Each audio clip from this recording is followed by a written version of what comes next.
Light MMA. Welcome to my UFC 326 breakdown. I'm just going to be breaking down the main card in this trash can fight right here. Cody Garbrandt versus Zhao Long. We took Cody Garbrandt and he won. The Mystic Mac. I predict these things. But yeah, this was a pretty bad fight. First round, Cody got smacked in the head with a head kick. I thought he was going down, but he ate it. And then had a little more forward pressure in that round, landed an elbow, but Zhao, he kind of controlled most of the fight. I think that first round was a lot closer than a lot of people were talking about. But then second round, Cody didn't do anything, just really kind of evaded, was playing defense, kept circling Zhao. Zhao, in the third round, he groin shot, apologized, knee to the groin.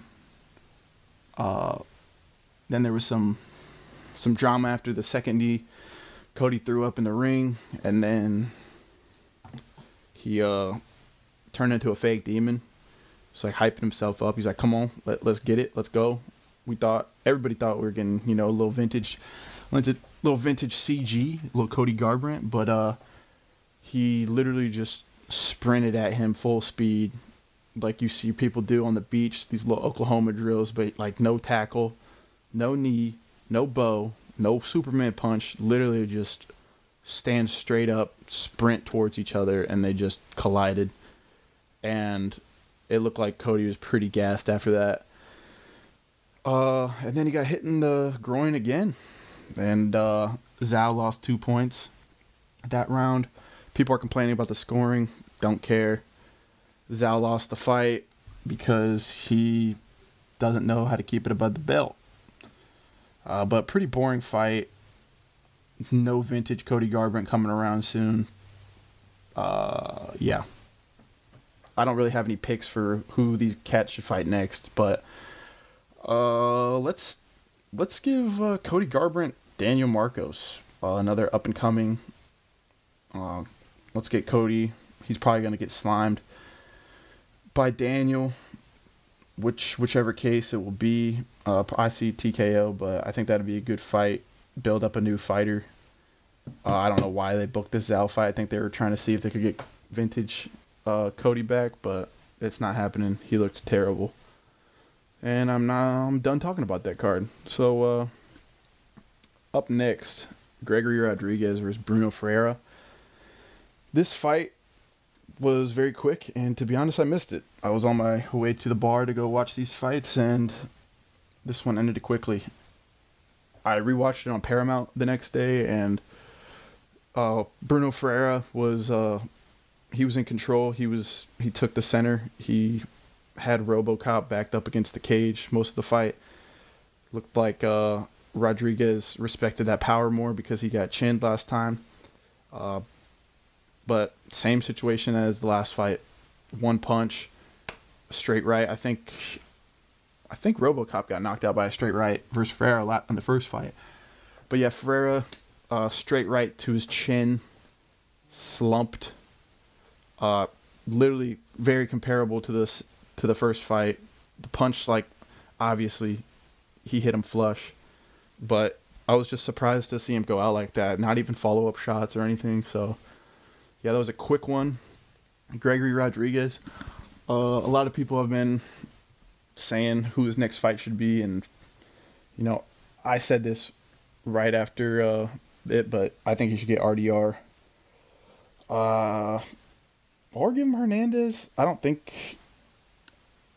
they should do that, but yeah, RDR I think would be a good fight. He could take Rodriguez down, but I think he could get knocked out and we could get him out of here. Not a huge RDR fan. I think he's overrated. I think he was just a lot bigger than Robert Whittaker when he beat him on that, and I had Robert Whittaker winning that fight. But yeah, give him Gregory Rodriguez. Let's put an end to RDR. I don't want to talk too much about it because I'm going to be shitting on him here shortly. But great to see RoboCop get a win. I'm a big fan of watching him fight. Yeah, 2 total strikes landed for each guy. That's crazy. Yep. Moving on, we got Drew Dober versus Michael Johnson. Michael Johnson's nephew was kidnapped by a St. Louis gang member. I don't believe that. I think somebody just guessed a prediction, got it right. You can't fake a KO unless you do, but yeah, I had Michael Johnson winning this. I said it was going to be a pick'em, but yeah, pretty fun fight. Drew Dober just was hitting him with harder shots. It seemed like it was pretty even going into the second round, but I think Drew just had more power in it, and obviously had more power when he touched his chin as well.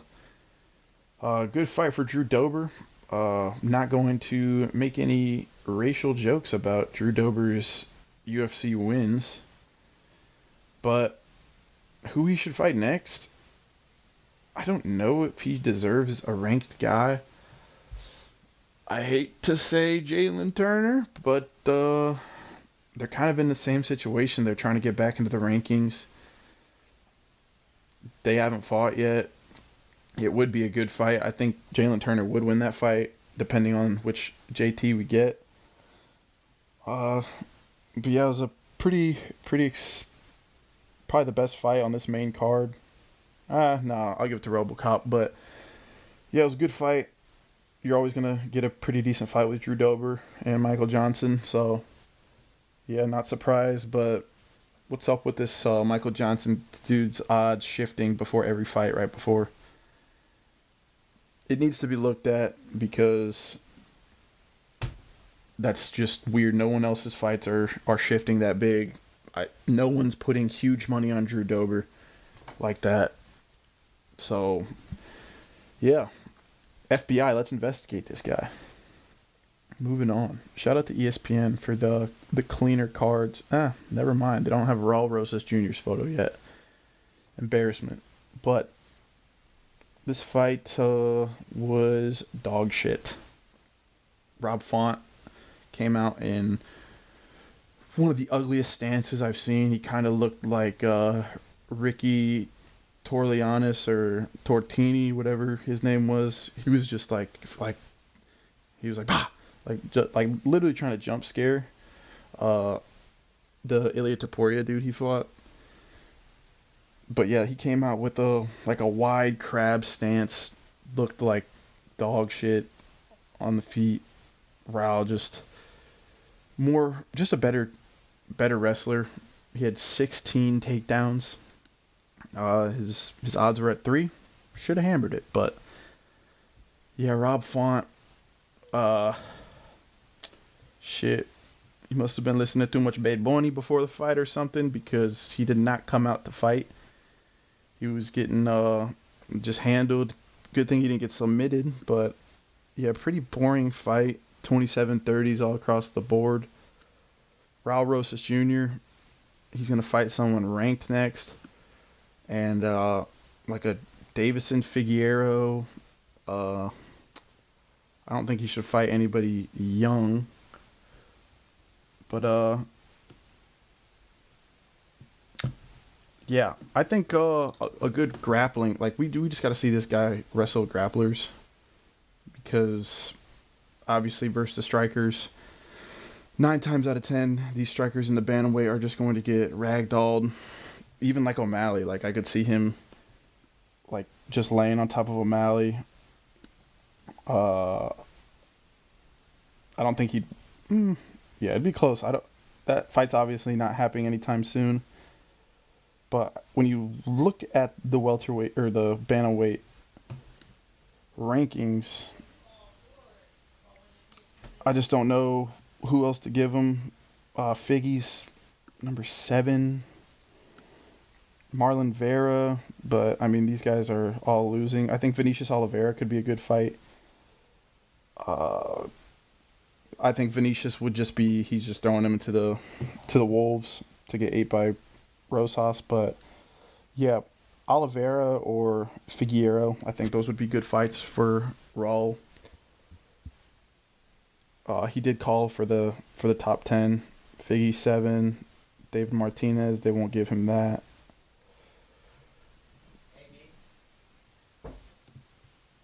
Apologize for the interruption if that lagged right there, but yeah, Raul Rosas Jr., Davison Figueroa, or Oliveira. Moving on. Up next, we got RDR versus Caio Borralho. We picked Caio Borralho by decision. Stamp it. You guys should have placed the bet. Financial advice. But this was I don't think this was as bad as people were saying. I get Caio was grabbing the fans, yada yada yada. Caio's definitely the worst of the fighting nerds. I hear you. But RDR, trash can. This guy's garbo. Like I said earlier, give him Gregory Rodriguez. Get him slimed out of here. So I don't have to see this guy in a co-main event of a BMF card.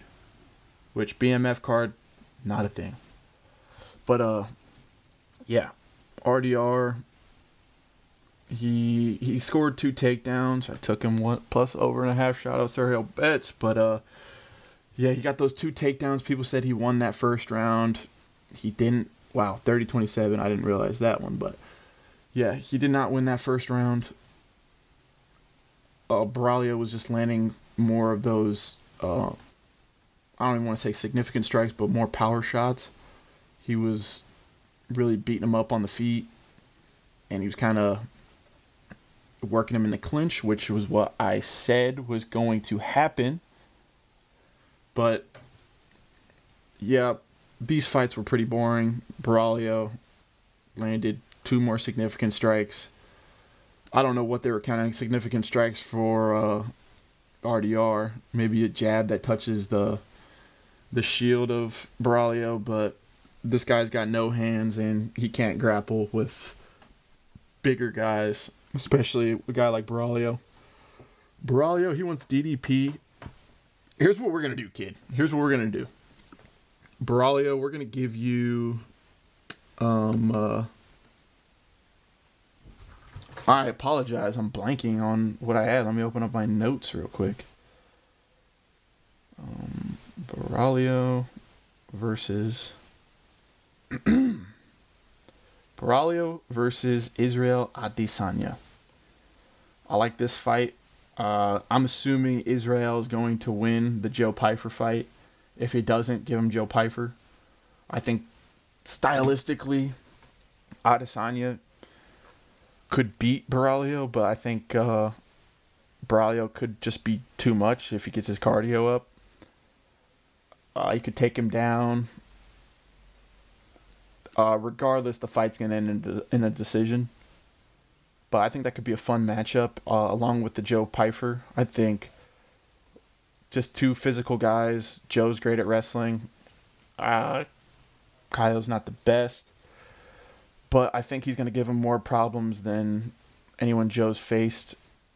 Only way Joe wins the Izzy fight is if he just out-wrestles Izzy. But yeah, we'll break that fight down when it happens. But yeah, give me the winner of Joe Pyfer and Israel Adesanya versus Caio Borralho.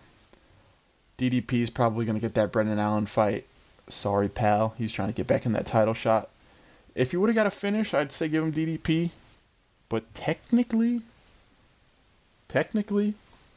Brendan Allen finished RDR. Fight wasn't that great, but made RDR quit. It was a 5-round fight. I think he quit in the 4th or something like that. So maybe RDR wasn't going to get up from the bench and it would have been the same, but I think Brendan Allen, DDP, I think it's already booked for maybe International Fight Week or 328. But that'll be an exciting fight. But yeah, Borralho, Izzy, let's make it happen.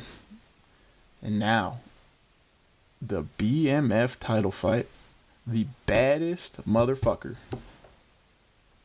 They need to erase the belt because you cannot force people to buy into a gimmick, and Charles didn't do that. I'm just gonna play some quick audio from my prediction video If he comes into the same plan that he did versus Gam. Sorry, I don't know if you guys hear that. Let me disconnect. Here we go.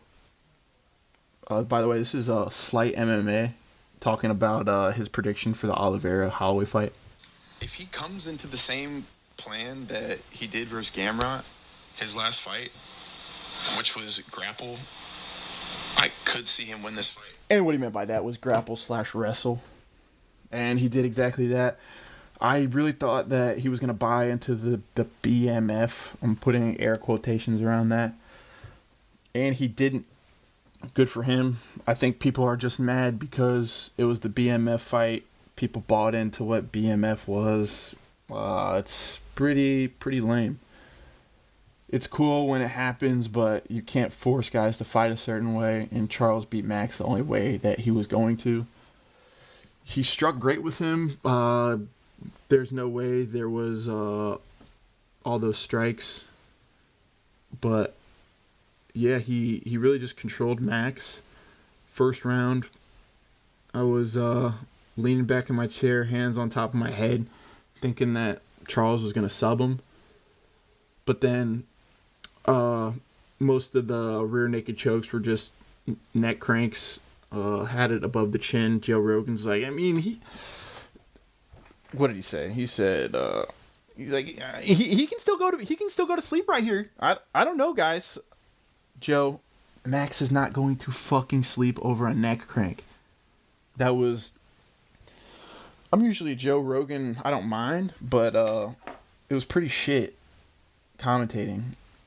Max isn't going to, he's not going to tap or go to sleep from a head crank. I get it. Charles has that crazy grip pulse, but that wasn't gonna happen. It was pissing me off hearing that, because Max was doing, he was doing good, not getting submitted. I mean, you gotta give it up to him. He got that black belt for not getting submitted.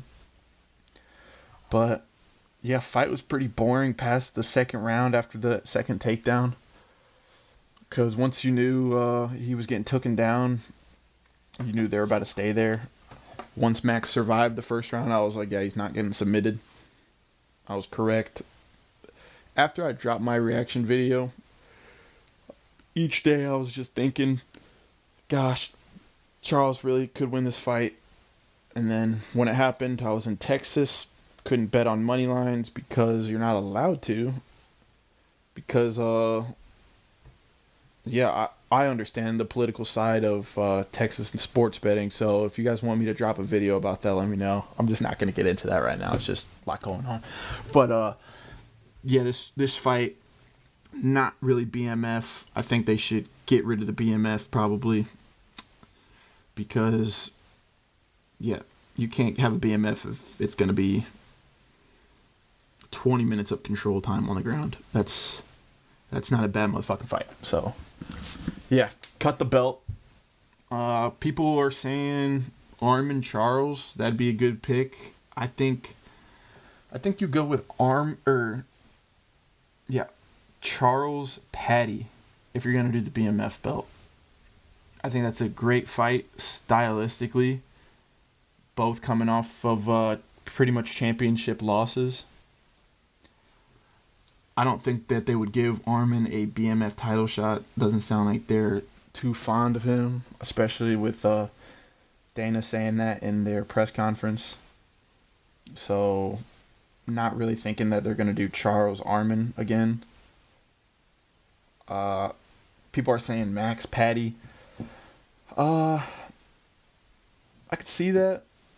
I like Charles Paddy a little better. I think that'd be a way more fun fight. I think Max should fight Mauricio Rufy. I know, I said it. Mauricio Rufy's fighting on the White House card. I'll be dropping a video for my reaction on that here shortly. But yeah, I think Rufy versus Holloway would be a banger.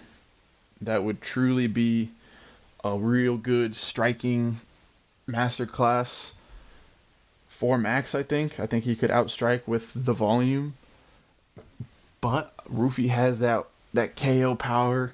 Max looked a little more chinny versus Charles. Charles landed these strikes, and kind of sent Max towards the back of the fence, and then that's where Charles was getting these takedowns. Charles looked good on the feet. He did. He stuck with Max. I'm not gonna talk about the point down. But yeah, I think Charles versus Paddy or Charles versus BSD would be a great matchup. Both those guys have better ground game than Max.